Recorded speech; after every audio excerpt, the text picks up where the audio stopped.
Second Corinthians, and the main part that we have to get done is chapter 13 in that section. But I don't want to. Where should I start if I really wanted to plow through 13? Where should I really start? Answer that and I'll be happy. Genesis. Say it again. Genesis. Genesis. That's a good one. That's probably a good starting place. But I think it should start in 13. I'm not going to go back to 13. But that section in 13 begins with chapter 10. And in 10 through 13, Paul has a pretty good section where he's sort of defending who he is, but boasting, not really, but kind of. It's kind of like, I'm going to boast, but I don't mean to boast. It's kind of how he's going to do it. Anybody lost there? All right, so I'm going to go back to 12 and lock on, because that's where he gets, that's not the beginning of it though. The beginning would be back in 10. But let's go back to 12 and read a little bit, and then we'll come back and lock 12 to 13 and kind of finish it out. Let's read 12. Did that kind of at least put you back on track with where we were last week? We ended talking about sometimes it's better that we have little infirmities to keep us humble and aligned with God's will. That's where we stopped last week. But what is he addressing? That's what I'm wanting to get to. What is he actually addressing?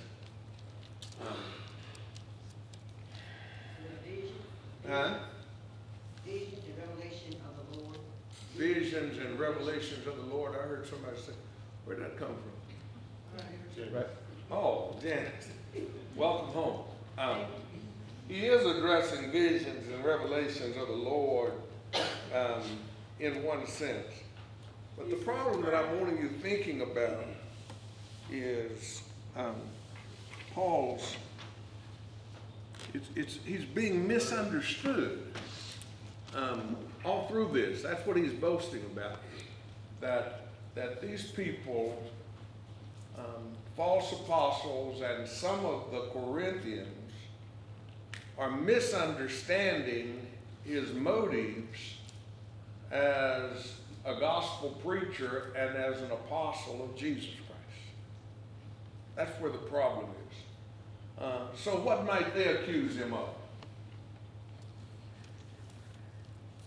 I'm wondering if y'all got 2 Corinthians right or not. That's what we're.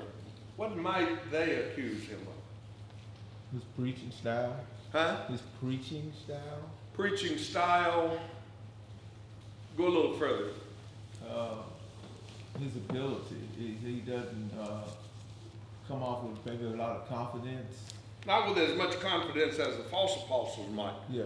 But what I thought in the book, he says pretty clearly that what some of the recipients of his writings say is he's mighty strong when he's away and sending us a letter.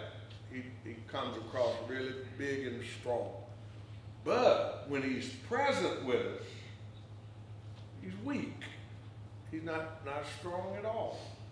And Paul doesn't like that, because is he really weak? No, it's not that he's really weak.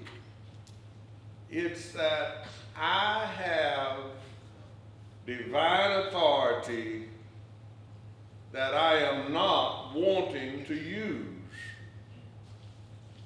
Because if I use the divine authority for your destruction, that's really not why it was given to me.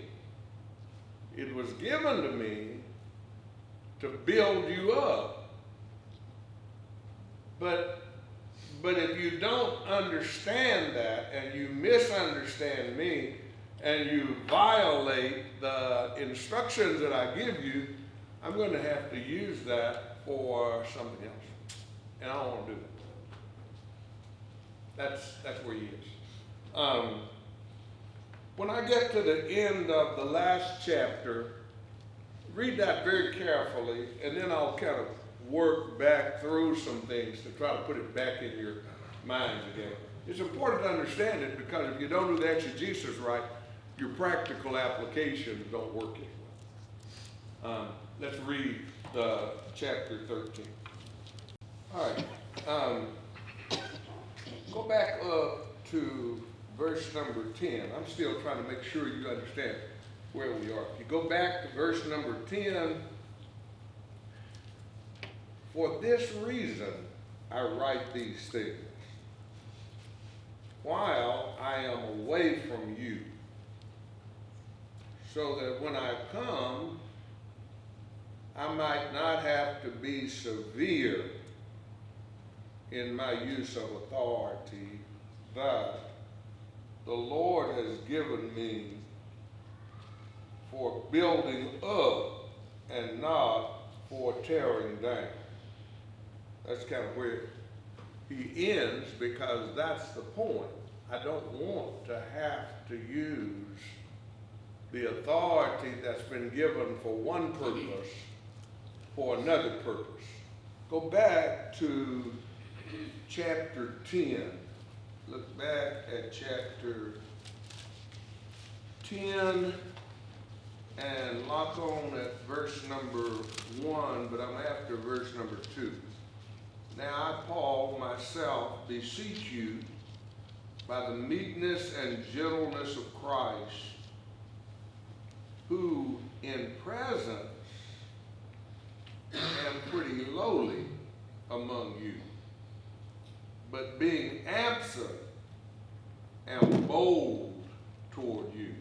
See, that's how he is, but that's what they're misunderstanding. That when Paul is with them, he comes across as some kind of little old weak man. But when he leaves and he's writing back a letter, he sounds pretty big and bold. And you can understand, at least I think I can, how that would be really misunderstood. Because how is he one way when he's writing to us, and then when he comes, he's like that? And in a little while, I hope it'll begin to sink in that what he's saying is, I'm like that for a purpose. But what they think is he's being kind of inconsistent. If he's really that bold over there, why isn't he that bold when he's with us? Go back to chapter 10, look at verse number 2. But I beseech you that I may not be bold when I am present with that confidence wherewith I think to be bold against some which think of us as if we walked according to the flesh. See, that's what he doesn't like. That they're not understanding that this is a spiritual practice, not some kind of indication of weakness. Yes or no? Not yet.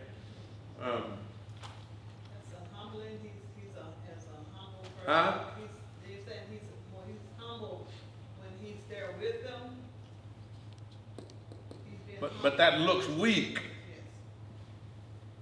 Then when I leave and write you a letter back, The letter sounds like you better repent.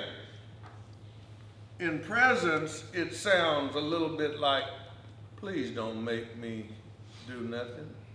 It's just like he's just letting him know what he observed when he was with them, and when he returned, it's gonna be something different. Yes, that's right. But he wants them to not misunderstand his motive. I don't want you to misunderstand who I am. Look at 10, let's see. In 10, verse number 8.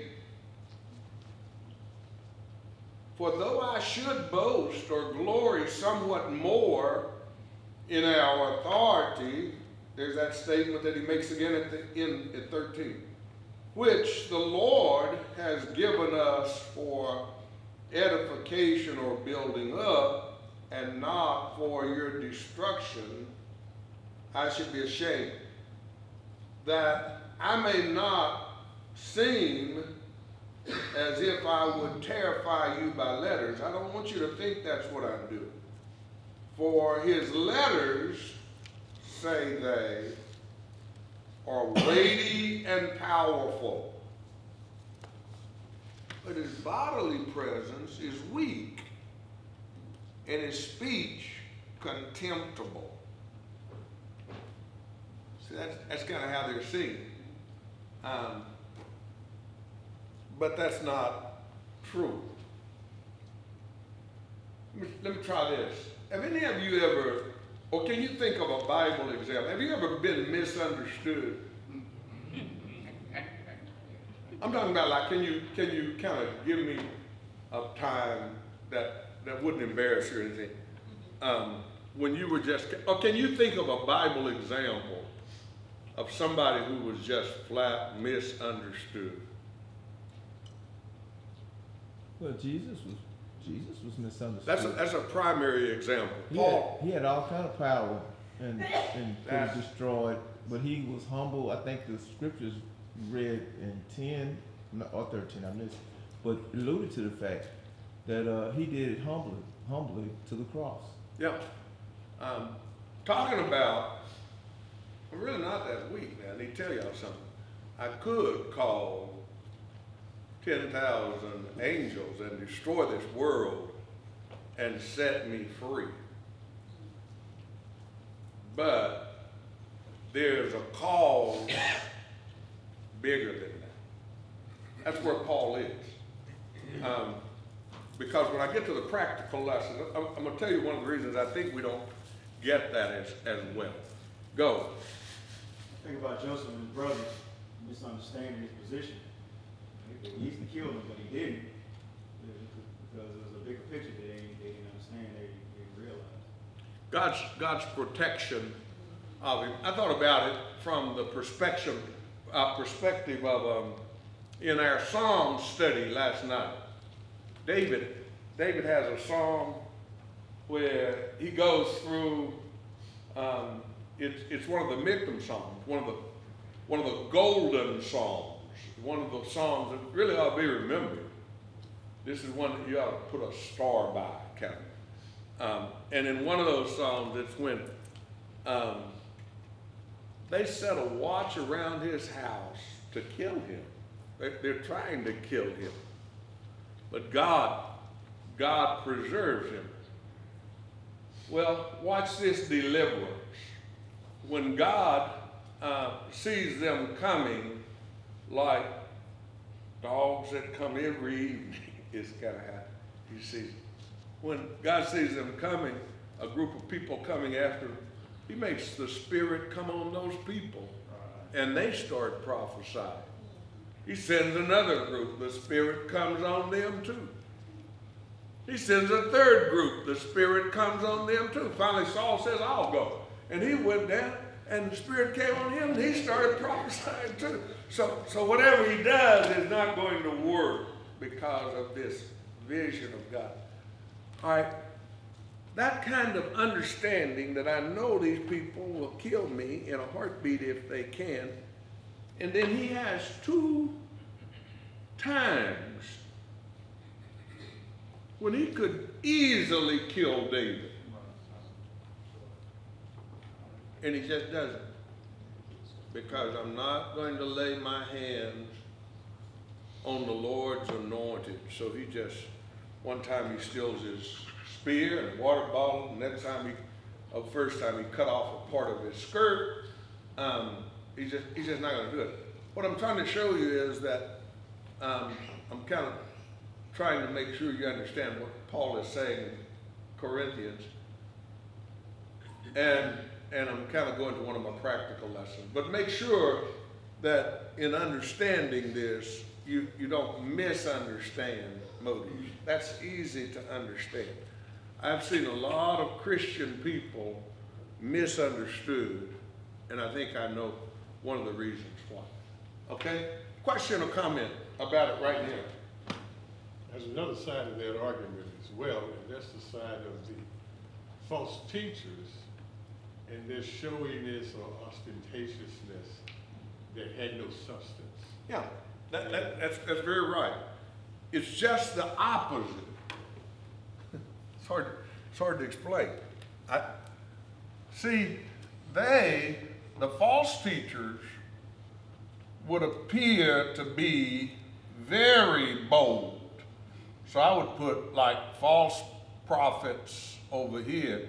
They appear to be very bold and right when present. So they come among us and they've got flash and flare and boldness and all of that. There's no substance to their message. But there's no substance to their message. And if you ask them to pay any kind of persecution price, they're not going to do that. As a matter of fact, the cash went the other way with them. That's exactly right. It's just the opposite. If you put, do it like this. Put Paul and his subordinates over here. They look weak, but they're really strong. These people look strong, but they're really weak. And sometimes it's hard to tell unless, you remember last week I was trying to tell you that you better learn how to discern and get some of that right. I don't quite buy that stuff about, I don't believe in judging and all that. I told you that last week. That's kind of where we ended the class. I believe you ought to learn how to judge that. Because that'll trick you. I could give you good examples in the Old Testament, and you just tell me when you catch up. If you separate that, God tells Jeremiah to put a wooden yoke on his neck and push and prophesy and tell the children of Israel they're going to go into Babylonian exile and they're going to be down there 70 years.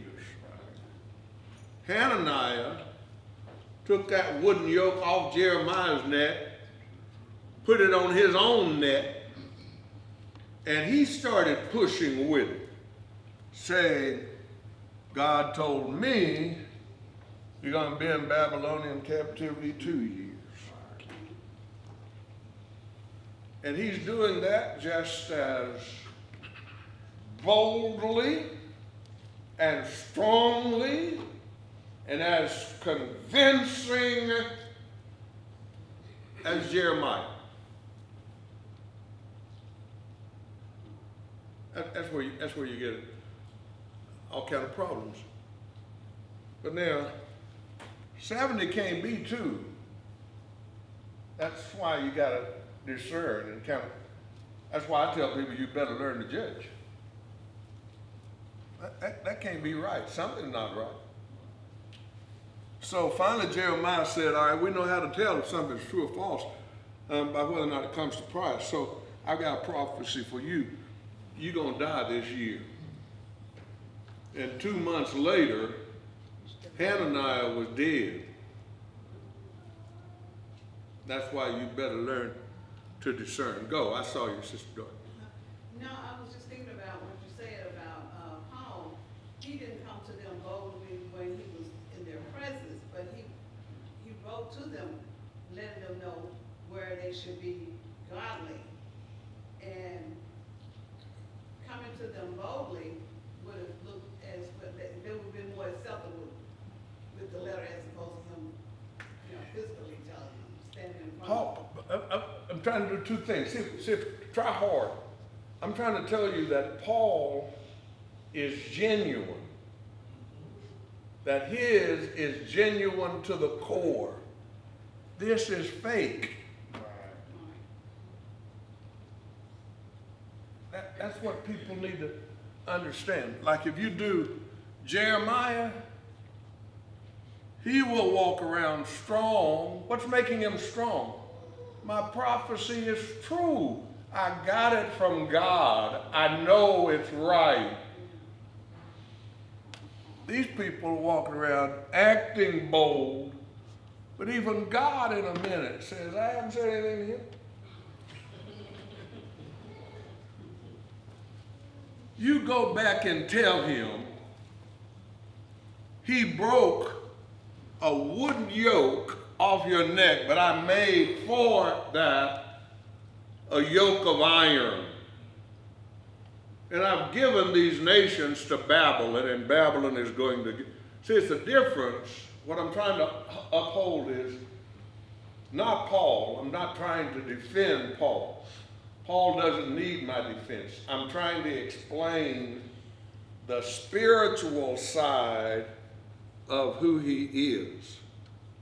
There's a spiritual side to it that's really, genuinely who Paul is. Now let me go back to another little thing that I want you to appreciate.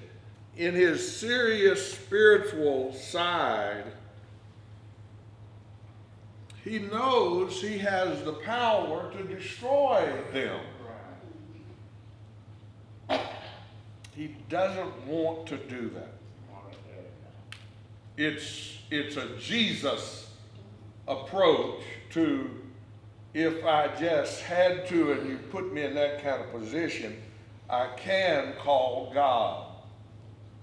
But I don't want to, because if I do, somebody's going to be dead.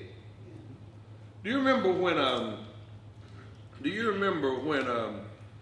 the children of Israel were grumbling against Moses as a leader? This is a good illustration. They were grumbling against Moses, griping. So Korah, Dathan, and Abiram and 200 famous men decided they were going to confront Moses with it. And they did, and God opened up an earthquake, swallowed up their families, struck the 250 princes with lightning. They wouldn't quit. They came back to Moses and said, you've killed the people of the Lord. And every time I read that, I can kind of hear Moses saying, how in the world do y'all think I killed them? I didn't have any earthquake or lightning, but you killed the people of the Lord. And they were going to start that stuff up again. And they looked, and the glory of the Lord was coming back. Now, what would you do as Moses? What would you do if you were Moses? Get out of the way. Huh? Get out of the way. Let him have it. That's what I'm talking about. That's exactly what I'm trying to get to. That's not Moses, and that's not Paul, and that's not Jesus. That's mine and your, what, Brother Mooney? Put the camera right there. That's mine and your carnal nature. That's our carnal nature. Do you remember what Moses actually did? Pray for him. Yeah. Who said that's exactly right? He told Aaron, hurry up and go make a sacrifice. See, I probably would have been so frustrated with him, I wouldn't have even thought to tell Aaron to go make a sacrifice. But he knows that God is going to kill them. That's Paul's point. If you can hear that, you should be able to. If we don't go make an atonement for this mess, even before Aaron could get the sacrifice made, God had already killed 14,700 of them. That's the spiritual side of it. Go, Brother Walsh. Yeah, but on the weak side, I think about the Beatitudes. That's not weak, that's him being weak. And the Bible says, "But blessed are the weak." That's a good illustration. You're kind of catching it. But you know what meekness really is? The Greeks would take a horse, a wild horse, and they would tame that horse and get him rideable, and then they would say the horse is meek and gentle. It's not weakness, it's strength under control. The horse is just as strong as he ever was. It's just that he's meek and not out of control. Out of control is not what God wants. In control and meek. You know what the Bible says about Moses? That when Miriam and Aaron spoke against Moses, Moses was one of the meekest men in all the earth, leading 600,000 men besides women and children, and he's meek. Guess what those people would call, or the Corinthian Christians that Paul's struggling with here, they would call that meekness weak. That's true with a lot of people. They misunderstand the motives. And what I'm meaning when I'm saying I'm not trying to defend Paul, I'm trying to say that that's the way Paul really thinks because it's right. All those Old Testament stories would make the point better than I am if you. I remember Isaac. Isaac's servants redug wells that Abraham had dug. So Isaac's servants redug them. The Philistines took it. How do you feel about that? I'm trying to show us our carnal nature. Our carnal nature is not right. That's a problem. The Philistines took it. He dug another one. They took that one too. Now, by the time you get to that second one, every carnal mind in here ought to be saying, that's enough. Now, you're not going to take another one. I had enough of that. All that work I'm doing. He dug a third one. They didn't strive about that. And listen to them. See if this moves. Rehoboth. Room. There's room for us all.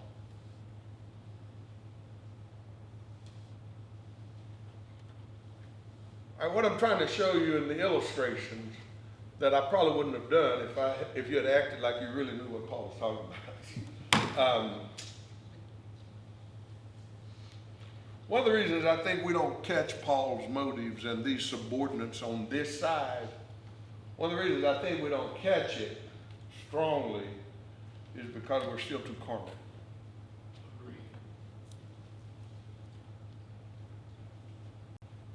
That would have been a first practical lesson, but I might do something else. Now go. Jesus, Speak a little louder. Jesus told the disciples when they were asking, who's the greatest among us?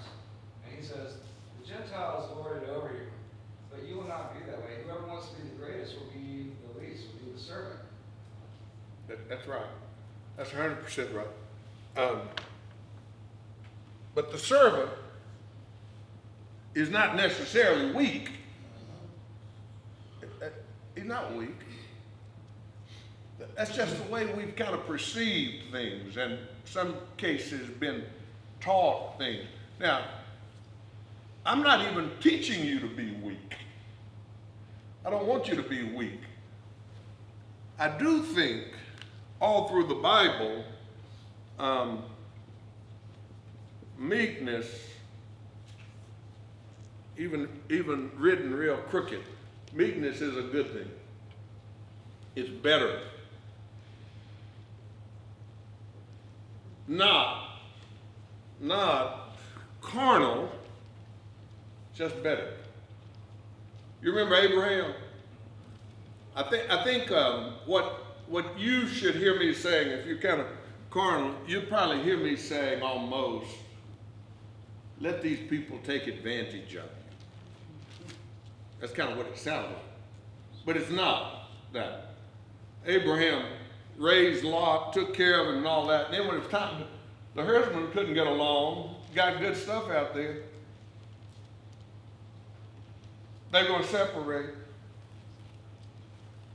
You know what Abram did? He said, look out there and you pick what you want. I never liked Lot for picking. You know why? I think he should have said, Uncle Abram, you've been good to me and you've raised me and kind of taken care of me. You take the best because I'm younger and I'm strong. Man, that cotton picker looked out at the well-watered plains of the Jordan and he picked the best. I didn't like that. But in every one of those cases, I'm telling you what I missed telling you that I should. In every one of those cases, from Abraham to Isaac to Paul to Jesus, in all of these cases, as soon as they do what's right in God's sight, this is where the strength is coming from. God is coming from the good Lord. As soon as they do what's right in God's sight, God shows up. So Abram says, you take the best. And then God shows up, looks at Abraham and says, Abraham, look, as far as you can see, north, south, east, west, I'm going to give you all of that. Don't worry about it. I'm going to give you all of that. You remember when Isaac finally said, Rehoboth, the Lord shows up. Every time the Lord's going to show up. So this is a better approach to life, is to be Pauline meekness, if you can think of it like that. Here are a couple of little practical,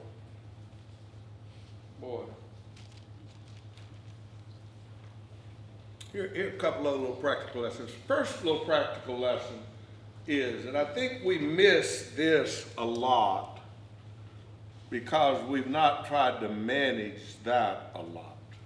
Which one of those looks the best? Like if you were just looking at Paul and a false apostle preacher, which one would you expect to kind of look the best? He's going to be over here. But they're not the best.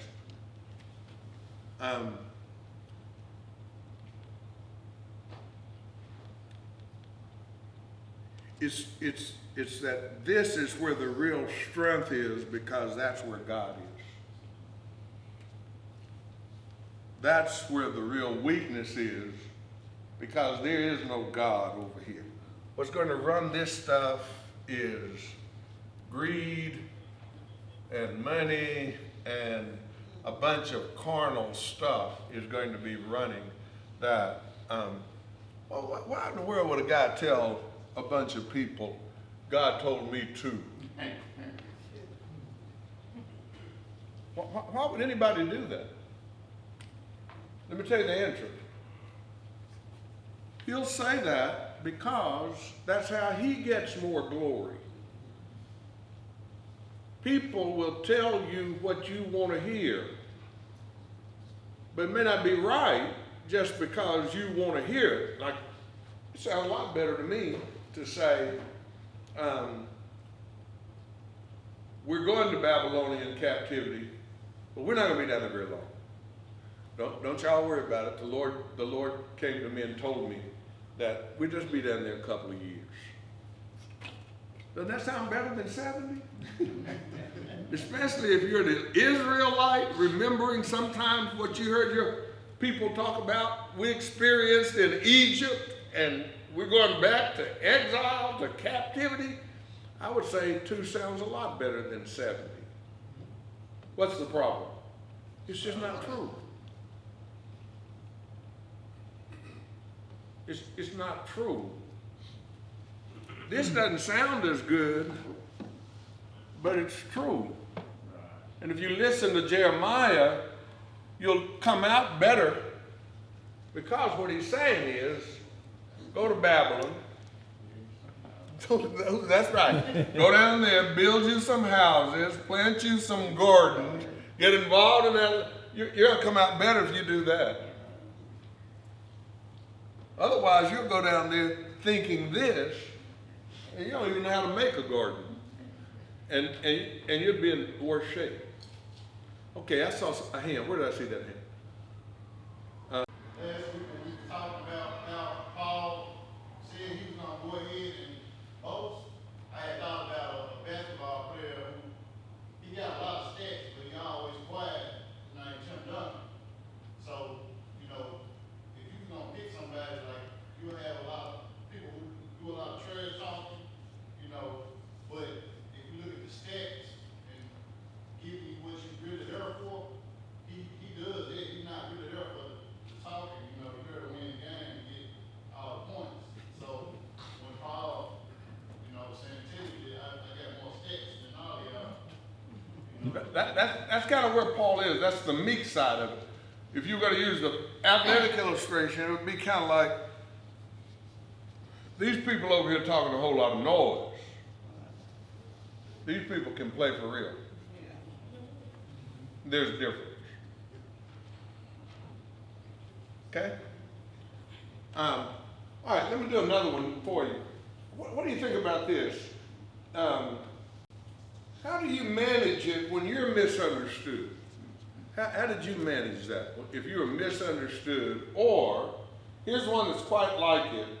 What do you do when you're falsely accused? I know some grown person in here has been falsely accused or misunderstood or something. How do you manage that? Stay poised. Huh? Stay poised. Stay in control. And you just follow He says stay poised. Stay poised. Stay poised? Yeah, poised. Oh, poised. Keep your composure. That's what I do. I'm not fighting that. Somebody else, stay poised. Let me tell you something I like better than poised. I can teach you to stay poised.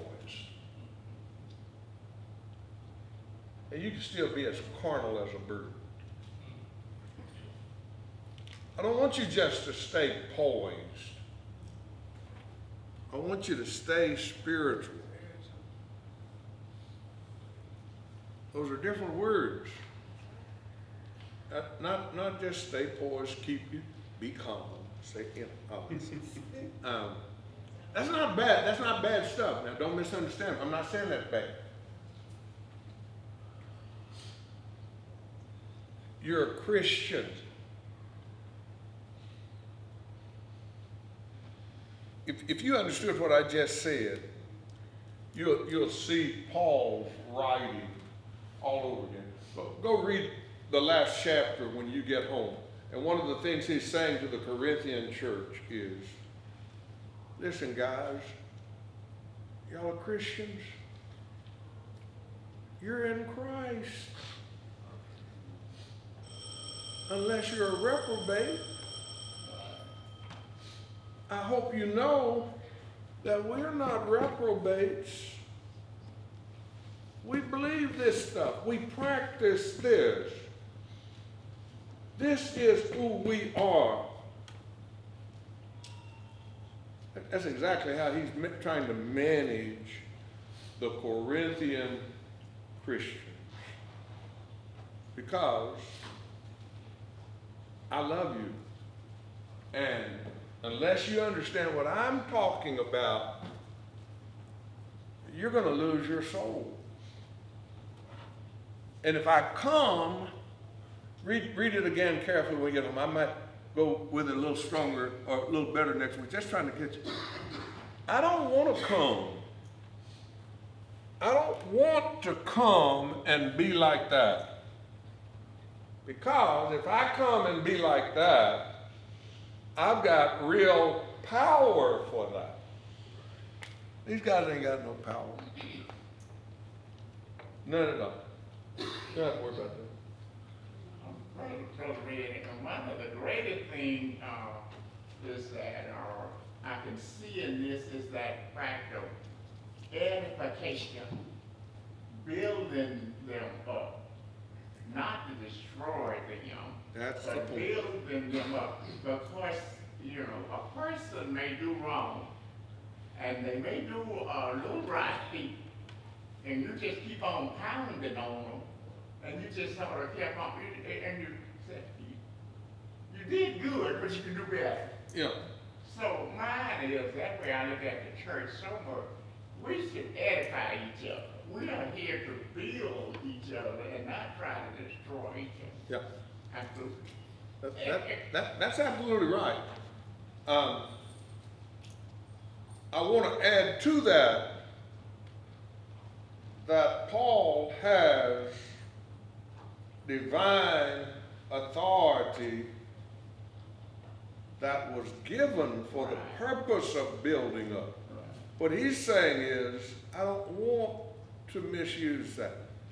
And then the more he loves them and spares them, because he's saying, I don't want to be bold when I come. If I'm bold when I come, that's going to be to your detriment.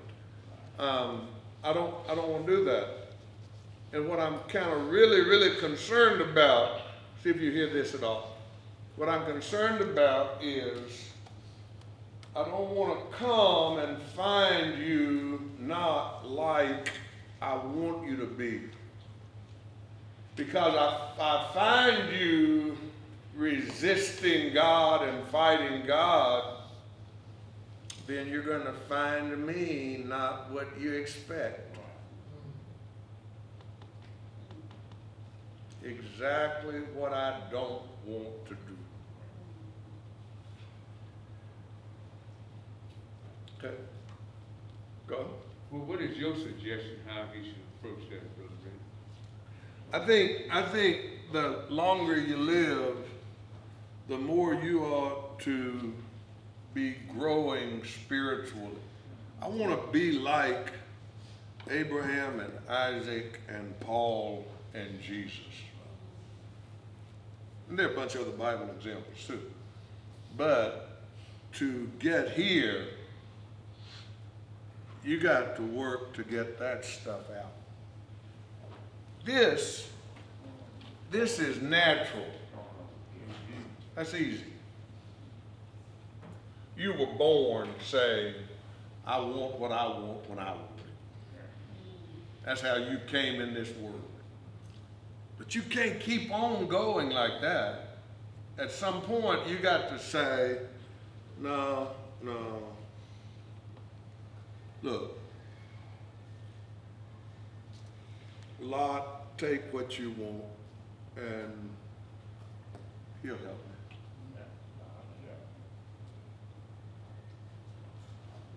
Take the wells. I don't mind it if you're sitting there saying, now I'm not there. One of the reasons you're not further along is because you're not practicing. You got to intentionally practice for a while. I mean, for a long time. This is not natural. Let's see something. How many of you, you can raise your hand for real, it won't bother me at all. How many of you were actually taught, if somebody hit you, you hit them back? Harder. Harder, hit them back hard, try to make them leave you alone. Yeah. Now, some of y'all didn't even have to be taught it. Y'all just, y'all practiced when you were yeah. You got to start figuring out that this stuff is not right. That's not right. Paul tells the Colossians how to fight carnality in the 3rd chapter. He says, you got to set your mind. You got to set your mind on those things that are above. Yeah. And when you do that, then you mortify and you kill the desires and the carnality that's in the flesh. But in order to do that, you've got to change positions up here and set your mind on Christ where he is. And when he does that for real, guess what they still think? They think he's in the flesh. You know why they think that? Because that's how they think. I kind of call it Paul telling us to act like where we're from. Yeah, that's right. Our citizenship is in heaven. That's right. And that's how he closes it, by saying, look guys, y'all Christians. You can't do that. You're a Christian. Go. I know we're wrapping up, and you're speaking to being meek as far as character in person, but why write so boldly? Huh? Why is it acceptable to write so boldly? That's a good question. Let me tell you the answer. That's really what I'm after. I'm writing like that because I don't want you destroyed.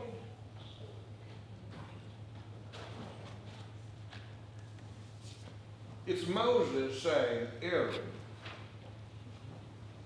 hurry up and go offer a sacrifice. Because he really doesn't want them destroyed. But if you're still over there, you can say, I'm so sick of them. I'm tired of these hard-headed elders. And every time God tells them one thing, they just want to do something else. They just hard-headed and I'm tired of them. Come get them. But now when that happens, you may not want to do that. So you back off and say, come get them. And you look up, and man, that's you. I don't mean that, I'm talking about for me. That's you. I like you. I don't want you destroyed. And now here I'm at that wilderness looking at all of y'all trying to bury people. That's not what I meant. I know when I said come get them, I was angry. But I didn't want you to kill all my friends.